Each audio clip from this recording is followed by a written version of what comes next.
ఒకరోజు బ్రాహ్మణ వేషాలలో పాండవులు కుంతీదేవి వేద పఠనం చేస్తూ ఏకచక్రపురం అనే అగ్రహారానికి వచ్చారు. ఒక బ్రాహ్మణుడి ఇంటిలో తమ నివాసం ఏర్పరచుకున్నారు. ప్రతిరోజు మౌనంగా అందరి ఇళ్లకు వెళ్లి భిక్ష స్వీకరించి తీసుకొని వచ్చి తల్లికిచ్చేవారు. కుంతీదేవి ఆ భిక్షను 2 భాగాలుగా చేసి అందులో ఒక భాగం భీముడికి పెట్టి మిగిలినది తను మిగిలిన 4 కొడుకులు తింటూ ఉండేవారు. వారి యొక్క సత్ప్రవర్తనలను చూసిన అగ్రహారంలోని వాళ్ళు అందరూ చాలా ఆనందపడేవారు. ఒకరోజు భీముడు కుంతీదేవి ఇంట్లో ఉన్నారు. మిగిలిన వారు భిక్షాటనకు వెళ్లారు. ఆ సమయంలో ఆ ఇంటిలో నుంచి రోదన ధ్వనులు వినపడ్డాయి. అది విని కుంతీదేవి భీముడిని పిలిచి, నాయనా భీమసేన, ఈ ఇంటి వారికి ఏదో కష్టం కలిగినట్టుంది. వీరు మనకు ఉపకారం చేశారు.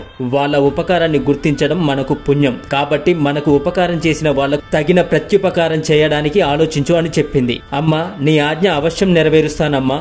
తప్పకుండా వారికి ప్రత్యుపకారం చేస్తాను. నీవు వెళ్లి వారి శోక కారణం కనుక్కొని రమ్మా అన్నాడు భీముడు. సరే అని కుంతీదేవి వారి వద్దకు వెళ్ళింది. రోదిస్తున్న ఆ ఇంటి యజమానిని వారి దుఃఖానికి కారణం అడిగింది.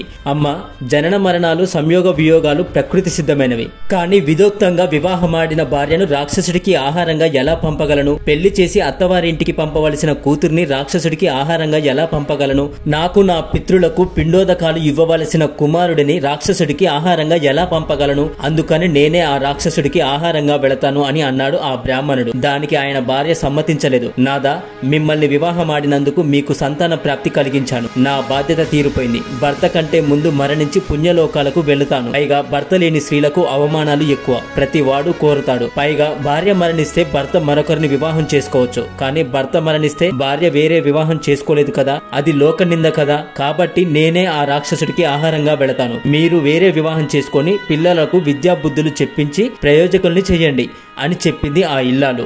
అప్పుడు కూతురు ముందుకు వచ్చి, అమ్మ, నేనే ఆ రాక్షసుడికి ఆహారంగా వెళతాను అని చెప్పింది. ఇంతలో చిన్నవాడైన కుమారుడు ధైర్యంగా ఒక చిన్న కర్ర తీసుకొని, తండ్రి, నేను వెళ్లి ఆ రాక్షసుడిని చంపుతా అని వచ్చిరాని మాటలతో ఓదార్చాడు. ఇదేమీ కుంతీదేవికి అర్థం కాలేదు. అమ్మ, అసలు రాక్షసుడెవరు? మీరు వాడికి ఆహారంగా వెళ్లడం ఏంటి?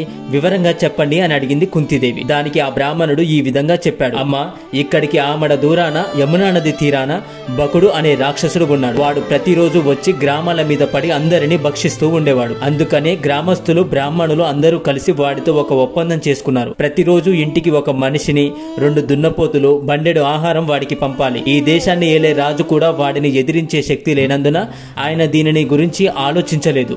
అప్పుడు కుంతీదేవి ఆ బ్రాహ్మణుడితో, అయ్యా, మీరు బాధపడకండి. ఈ ఆపద తొలగే ఉపాయం నాకు తెలుసు. మీకు ఒక్కడే కొడుకు, నాకు 5 కొడుకులున్నారు.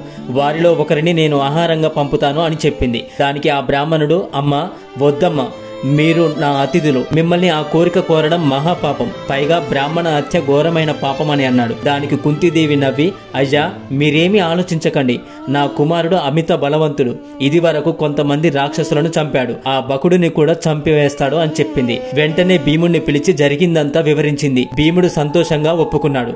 ఇంతలో ధర్మజుడు, మిగిలిన తమ్ముళ్ళు వచ్చారు. జరిగిందంతా తెలుసుకున్నారు. ధర్మజుడు సంతోషంగా ఉన్న భీముడిని చూశాడు. తల్లిని పిలిచి, అమ్మ, భీముడు ఎవరితోనో యుద్ధానికి పోతున్నట్టున్నాడు. తనంతట తానే వెళుతున్నాడా లేక మీరు వెళ్ళమన్నారా అని అడిగాడు. జరిగిందంతా ధర్మజుడికి చెప్పింది కుంతీదేవి. అమ్మా, ఇదేమిటమ్మా?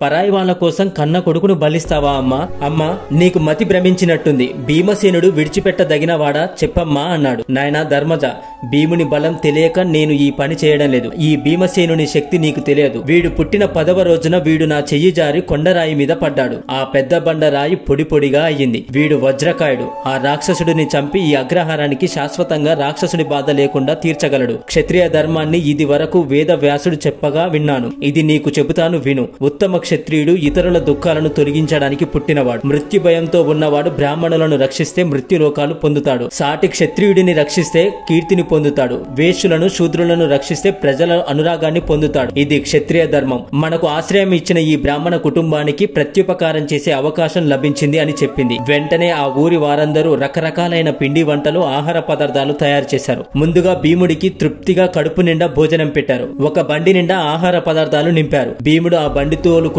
బకాసురుడు ఉండే చోటుకు వెళ్లాడు. యమునా నది తీరాన బండి నిలిపాడు. బకాసురుడిని పిలిచాడు. వాడు ఎంతవరకు రాలేదు. వాడు వచ్చేదాకా ఊరికే ఎందుకని ఆ బండిలో ఆహార పదార్థాలన్నింటినీ ఒక్కొక్కటిగా తినేశాడు భీముడు. బకాసురుడికి ఏమీ తోతలేదు. ప్రతిరోజు భయంగా తన వద్దకు వచ్చే నరుడు ఈ రోజు ఎక్కడో ఉండి పిలుస్తున్నాడు ఏమిటి అనుకున్నాడు. ఎంతకు నరుడు రాకపోతే ఆకలి బాధ తట్టుకోలేక బండి వెతుక్కుంటూ వెళ్లాడు. బండి మీద కూర్చొని ఆహారాన్ని తింటున్న భీముణ్ణి చూశాడు. తన కోసం తెచ్చిన ఆహారాన్ని నరుడు తినడం చూసి సహించలేకపోయాడు బకాసురుడు.